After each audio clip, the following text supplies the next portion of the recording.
За сайн байцгаана уу? Дөнгөж сая Достоевский хэмээх Оросын зохиолч дэлхийн олон орноо алдаршсан сонгодог зохиолчдын нэг Достоевскийн Гимзэн арманаар жүжиг болгон 200 жилийн байдан зориулсан Монголын театраа тавигдах гэж байгаа жүжигийнхаа сургалтаас гарч ирлээ.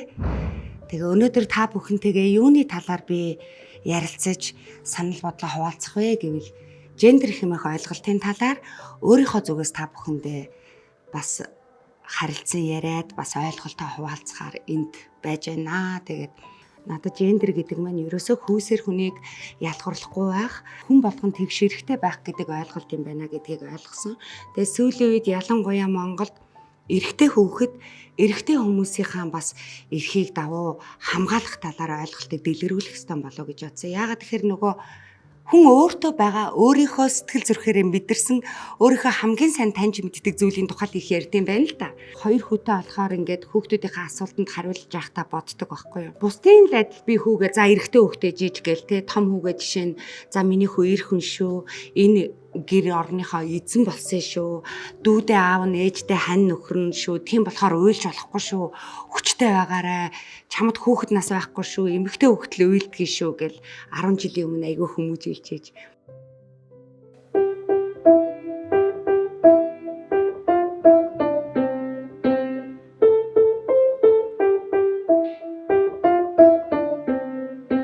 Чи нотор нь цээж ир мэдэж байна уу? Аа хэлдэг.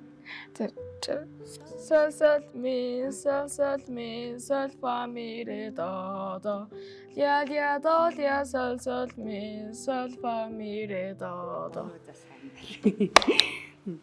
Энэ нөгөө том хүмүүс 7 илүү 8 настай нөгөө төлдөр орын доголонд явъя гэд надаас гуугаад тэгсэн чинь би яхан би минийхөө эмэгтэй хөгжмийн доголонд явж яхан гоё спортоор хичээлэлтэй гэд сагсан бөмбөгийн доголонд сэрэгцэнд явуулж ирсэн. Тэгээд тэр үеийнхэн алдааг залууч байж бас л нөгөө гендерийн хөвшмөл ойлголттой байж тэр үеийнхээ алдааг баг дээрээ давтахгүйгээд одоо хангалыгаа ямар л доголонд явъя гэсэн дандаа явуулдаг болсон. Минийхөө төгөлдөр орнд Монгол бүжигт хийлэнд те ээж нь хүснийн дандаа хийж өгч байгаа те. Аа.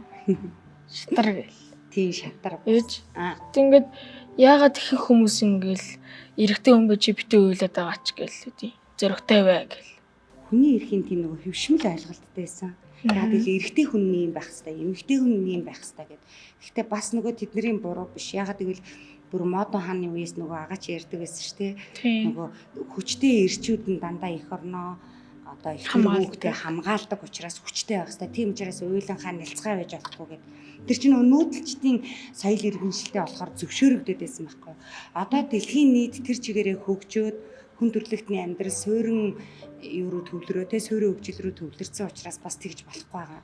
Тэгэхээр нөгөө чамайг битгий уйлгээд ахаар чиний эрхийг бид нэр зөрчөөд байгаа. Тийм. Тэгэхээр уг нь чи уйлмар байдаг те. Тийм, ер нь хаяа ингээл яг гарч ирдэг. Тэгэнгүүт л за ир юм чи уйлахгүй дээ гэд буцаага зайлах тохиолдол байдгүй. Гү тэгэл уйлах гэхээр ингээд амар хэцүү амар яна ингэж чадах үед тэгж чадах үед. Юу гэж бодлоо гэдэг гэж. Хүмүүс одоо энэ ямсан шилжинсэн ийдэр гэж бодох үү гэдэг. Нэг тийм юм суудсан юм шиг. Гэтэ ээж нэг юм хэлэхгүй. Хүмүүс чамайг юу гэж бодох нь хамаагүй шүү. Чи бүр нөгөө хүнд халтай хулгай хийгээл те гэмт хэрэг хийгээл хүнийг зодож бэртэйгээл хүний эрхэнд халтсан л биш бол бусдаар чи өөрөө хийх ёстой юм хийгээ явж байгаа. Ерөөсө хүн намайг муухай гэж бодчихвээ. Хүн намайг уйлаа нэлцгансан юм бэ гэж бодчихвээ гэж битгий бодцаа юу. За.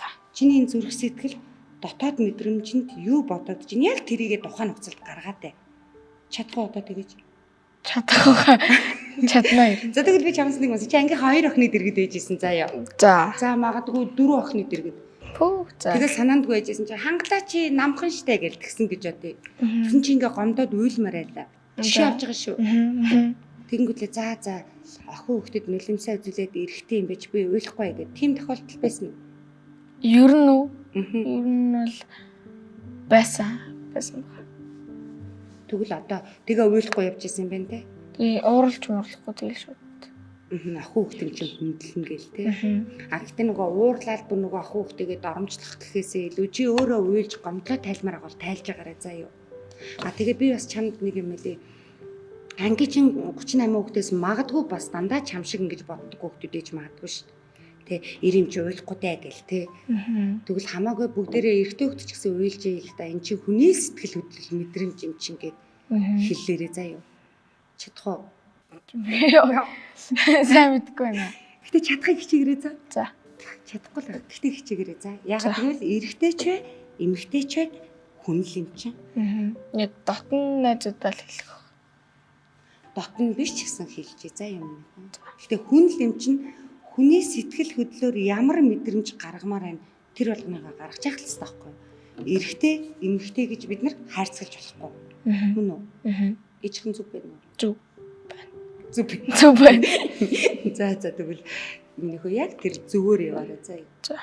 Хүчирхийлэл гэж юу вэ? Хүчирхийлэл юунаас болж үүсдэг юм бол хүчирхийлэгч этгээд яг ямар шалтгаанаар тэр хүчирхийлэл гэдэг тэр айдас одоо юу гэдгийг тэр дарангууллыг өөрийнхөө оюун тархинд хуримтлагдсан байдгийн бол гээд маш олон судлаачид судалсан байдгийн байна лээ. Энийний үр дүнд дийлэнх олонх нь ямар дүгнэлтэнд хүрсэн бэ гэвэл ер нь хүчирхийлэгчд дарангууллыг үүсгэгчд сэтгэл оюундаа тарих мэдрэлийнхаа системд юу гих агуулсан байдаг вэ гэвэл багаасаа өөрсдийнхөө сэтгэл хөдлөлийн мэдрэмжүүдийг дандаа нууж хааж иснаас их үүсдэг юм байна. Одоо айж исэн аимшигтай зүйлийг би айж ийна гэж уйлж чадахгүйгээс ч юм уу те. Эсвэл би маш их гомдсон гэдэг эрэгтэй хүүхдүүд нь уйлж байгаагүйгээс болж маш их дотроо ингээ хоримтлуулж идэг.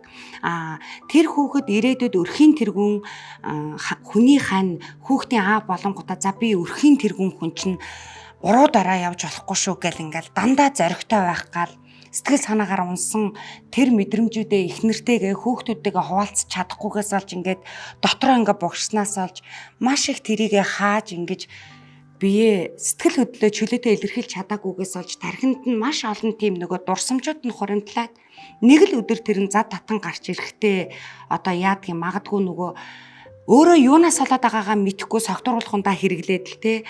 Тэгээ согтууруулахундаа хэрэглэснийхаа дараа нөгөө эрүүл байх үеийн ухамсар нь байхгүй болоод бүр яав гэмээр бүр чи согтуудаа тэгсэн штэ өчигдөр гэл ихэнх үедээ өөрийгөө гайхдаг.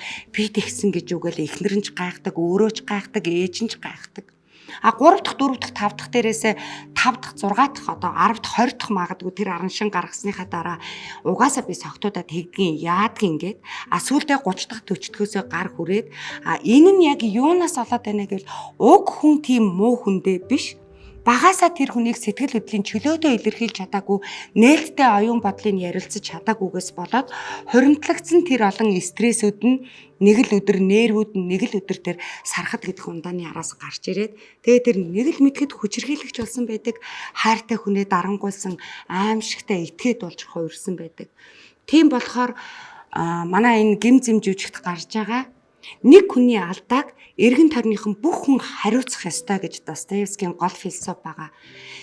Тэр нэг л өдөр дарангуулагч хүчирхийлэгч болоогүй тэр хүнийг ийм болгох хүртэл нь одоо 40-50 хүртэл нь хамтдаа ажиллаж амьдарч өсгөж хүмүүжүүлсэн бүх хүн буруутай гэж би хэлэх гээд байгаа. Тийм болохоор бүгдээрээ эр эм гэлтгүй бүх хүүхдийг багаас нь маш зөв хүмүүжүүлж үлгэр дуурайл үзүүлцгээе. Охин хүүхдийг хайр дүрэн өсгөхөөс гадна бас амьдралын хатуу хүүхдүүд сургаж бас хатуужилтай, хүмүүжилтэй, төвчээртэй болгох ёстой. Хүүхдийг амьдралын хатуу хүүхдүүд сургахаас гадна хайр ямар гоё зөөлөн байдаг вэ те?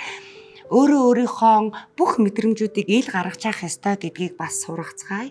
Тэр цагт хайр дүрэн охин, хатуужил дүрэн охин, хайр дүрэн хүү, хатуужил дүрэн хүү энэ хоёр нэгдэж гэр бүл болоход өөр хүүхдээ бас яг л тэр зүйлээр өсгөөд бид нэг л мэдхэд 20-30 жилийн дараа тогтсон хэвшмэл ойлголт маань арилж хүн болгон тэгш эрэхтэй, хүн болгон сэтгэл хөдлөлөө чөлөөтэй илэрхийлэх ёстой гэдэг ойлголтод 100% хүрэх болов гэж бодож байна. Тэгээд ирээдүйн тэр сайн сайхны тухай хүн болгоны тэгш эрэхийг хангахын тулд өнөөдрөөс эхлээд бас би ч бас өөр хүүхдүүдтэй хүмүүжүүлэхдээ анхаарч бас тодорхой хэмжээнд үлгэр дуурайл болохыг хичээж байгаа. Тэгээд хамтдаа бүгдээрээ хичээцгээе. Өнөөдөр миний эрх чөлөө тэнд байгаа таны эргэн тойронд байгаа хүмүүсийн эрхээр хязгаарлагддаг шүү гэдгийг хүн болгон ойлгоцгоё гэж уриалъя.